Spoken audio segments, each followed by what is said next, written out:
চলতি মাসের শুরুর দিকে ধর্ম অবমাননার ঘটনাকে কেন্দ্র করে সুনামগঞ্জের দোয়ারা বাজার এলাকায় হিন্দু সম্প্রদায়ের বসতবাড়ি, দোকানপাট ও স্থানীয় লোকনাথ মন্দির ভাঙচুরের অভিযোগে 4 জনকে গ্রেপ্তার করেছে আইন শৃঙ্খলা রক্ষাকারী বাহিনী। শনিবার তাদের গ্রেপ্তারের তথ্য জানিয়েছে পুলিশ সদর দপ্তর। গ্রেপ্তার 4 জন হলেন আলিম হোসেন, সুলতান আহমেদ রাজু, ইমরান হোসেন ও শাহজাহান হোসেন। পুলিশ সদর দপ্তর থেকে বলা হয়েছে, গত 3 ডিসেম্বর সুনামগঞ্জ জেলার দোয়ারাবাজার থানার মংলারগাঁও গ্রামে আকাশ দাস তার ফেসবুক আইডি থেকে ইসলাম ধর্মকে কটাক্ষ করে অবমাননাকর পোস্ট দেয়। পোস্টটি ডিলিট হলেও স্ক্রিনশট নিয়ে এলাকার জনগণের মধ্যে উত্তেজনা ছড়িয়ে পড়ে। সংবাদ পেয়ে দোয়ারাবাজার থানা পুলিশ আকাশ দাসকে ঘটনার দিন আটক করে এবং সেই সময় স্থানীয়রা আকাশ দাসকে পুলিশের কাছ থেকে ছিনিয়ে নেওয়ার জন্য চেষ্টা করে। পরে নিরাপত্তার স্বার্থে তাকে দোয়ারাবাজার থানায় না নিয়ে সদর থানায় নিয়ে যাওয়া হয়।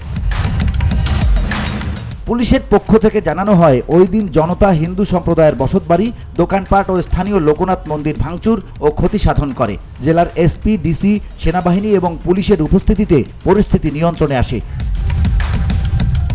ওই ঘটনার সাথে জড়িতদের চিহ্নিতপূর্বক গ্রেপ্তারের জন্য পুলিশ নিবিড়ভাবে তদন্ত করে। পুলিশ ঘটনার সাথে জড়িত আসামিদের শনাক্ত করে শনিবার বাদী হয়ে 12 জনের নাম উল্লেখ সহ অজ্ঞাতনামা 150 থেকে 170 জনের বিরুদ্ধে মামলা দায়ের করে।